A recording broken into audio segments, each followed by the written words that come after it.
ये कहानी है हज़रत नबी इलियास अलैहिस्सलाम की, एक जलीलुल क़द्र नबी, साहिब मौजिज़ात, जो अल्लाह के हुक्म से आसमान को भी हुक्म दे सकते थे। मजबूत ईमान और बेखौफ हिम्मत वाले, और आग के रथ में आसमान पर उठा लिया गया।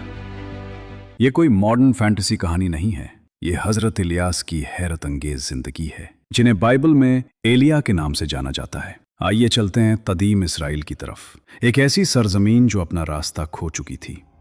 बादशाह अहाब और उसकी बदनाम मलिका जेजेबेल की हुकूमत में लोग एक सच्चे खुदा को छोड़कर बाल नाम के बुत की इबादत करने लगे थे।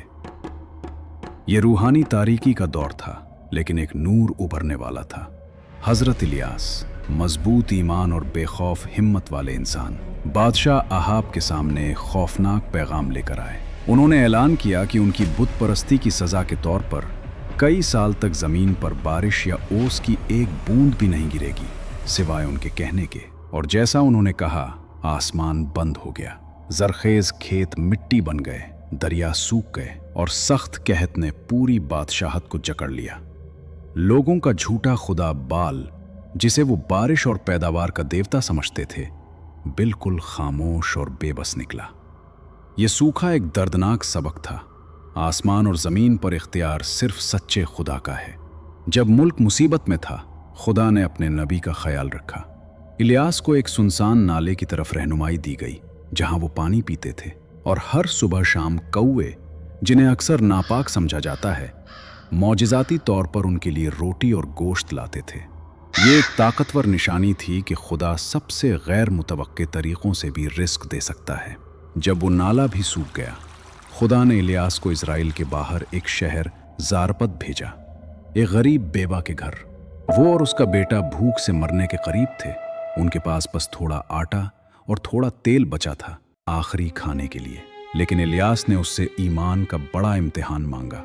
उन्होंने कहा, पहले मेरे लिए एक छोटी रोटी बनाओ, फिर अपने और बेटे के लिए, और वादा किया कि जब तक बारिश नहीं आती, खुदा तुम्हारा सामान खत्म नहीं होने देगा। बेवा ने यकीन किया, और उसके घर में एक खूबसूरत मौजिज़ा शुरू हुआ। हर दिन वो आटे के बर्तन के पास जाती, वो खाली नहीं होता था। तेल के बर्तन के पास जाती, वो सूखता नहीं था। पूरे कहत के दौरान ये छोटा सा घराना खुदा की लगातार रहमत से पलता रहा। उन लोगों के लिए निशानी जो उस पर भरोसा करते हैं। 3.5 साल के सूखे के बाद आखिरी मुकाबले का वक्त आया। एक तरफ थे इलियास, सच्चे खुदा के अकेले नबी। दूसरी तरफ बाल के 450 पुजारी, बादशाह और मलिका की हिमायत के साथ। चैलेंज सीधा था, दोनों तरफ कुर्बानी वेदी पर रखी जाएगी, लेकिन कोई आग नहीं जलाएगा। वो अपने खुदा को पुकारेंगे, और जो आसमान से आग भेजेगा वही सच्चा खुदा माना जाएगा। बाल के पुजारी पहले आए। सुबह से दोपहर तक वो चिल्लाते रहे, ए बाल, हमें जवाब दे। वो नाचते रहे, चिल्लाते रहे, वेदी के चारों तरफ कूदते रहे, लेकिन कोई आवाज नहीं, कोई जवाब नहीं, कोई निशानी नहीं। दिन गुजरता गया। इलियास ने उनका मजाक भी उड़ाया, शायद तुम्हारा खुदा सोच में है, या सफर पर है, या सो रहा है। दीवानगी में उन्होंने अपने आप को काटना शुरू कर दिया ताकि बाल का ध्यान खींच सकें, लेकिन फिर भी सिर्फ खामोशी थी। उनका ताकतवर खुदा एक खाली बुत साबित हुआ। अब बारी इलियास की थी। उन्होंने इत्मीनान से खुदा की टूटी वेदी को 12 पत्थरों से दोबारा बनाया, इज़राइल के 12 कबीलों की निशानी के तौर पर। उसके चारों तरफ गहरी खाई खोदी। फिर उन्होंने हैरान कर देने वाला काम किया, कुर्बानी और लकड़ी पर पानी डलवाया। 1 बार नहीं, 2 बार नहीं, 3 बार, यहां तक कि खाई भी पानी से भर गई। कोई छुपा हुआ जादू मुमकिन ही नहीं था, सब कुछ भीगा हुआ था। फिर शाम के वक्त इलियास आगे बढ़े और एक सादा लेकिन ताकतवर दुआ की। उन्होंने खुदा से कहा कि लोगों को दिखा दे कि वही सच्चा खुदा है, और वो उनके दिलों को वापस उसी की तरफ मोड़ रहा है। फौरन आसमान से आग गिरी। उसने सिर्फ कुर्बानी नहीं जलाई, लकड़ी, पत्थर, यहां तक कि मिट्टी भी खा गई, और खाई का सारा पानी भी सूख गया। ये इलाही कुदरत का ऐसा मंजर था जिसे झुठलाया नहीं जा सकता था। जब लोगों ने यह देखा, वो सजदे में गिर पड़े और पुकार उठे, खुदा ही अल्लाह है, खुदा ही अल्लाह है। माउंट कार्मेल पर सदियों का धोखा एक पल में टूट गया। इस जीत के बाद इलियास ने फिर दुआ की। आसमान काले बादलों से भर गया और तेज बारिश हुई। लंबे सूखे का खात्मा हो गया। आप सोचेंगे इतनी बड़ी जीत के बाद इलियास की इज्जत होगी, लेकिन मलिका जेजेबल गुस्से से भर गई। जब उसे पता चला उसके पुजारियों के साथ क्या हुआ, उसने इलियास को धमकी भेजी, कल तक तुम्हारा भी वही हाल होगा। डर और थकान से टूटकर ये अजीम नबी जान बचाकर जंगल की तरफ भागे। अकेले, मायूस, एक पेड़ के नीचे उन्होंने मौत की दुआ की।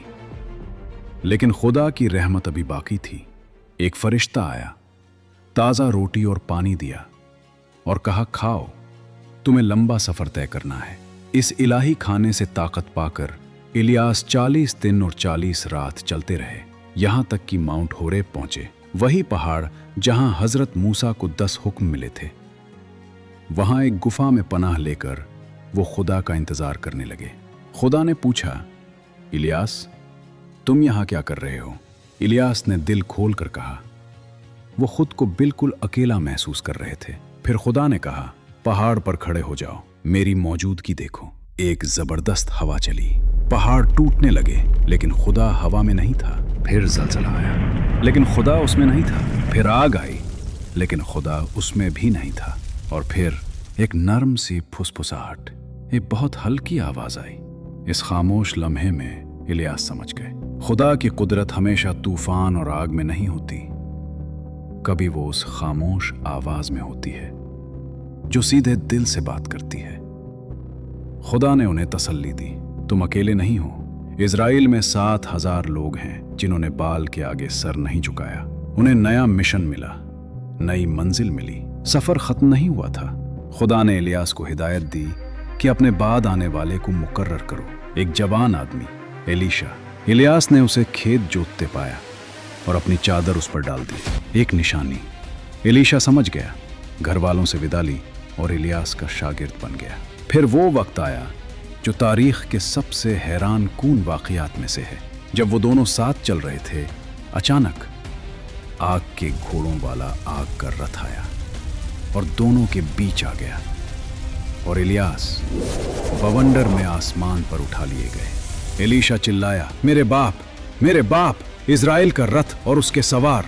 फिर उसने वो चादर उठाई जो इलियास से गिर गई थी, एक निशानी कि नबूवत की रूह अब उस पर है।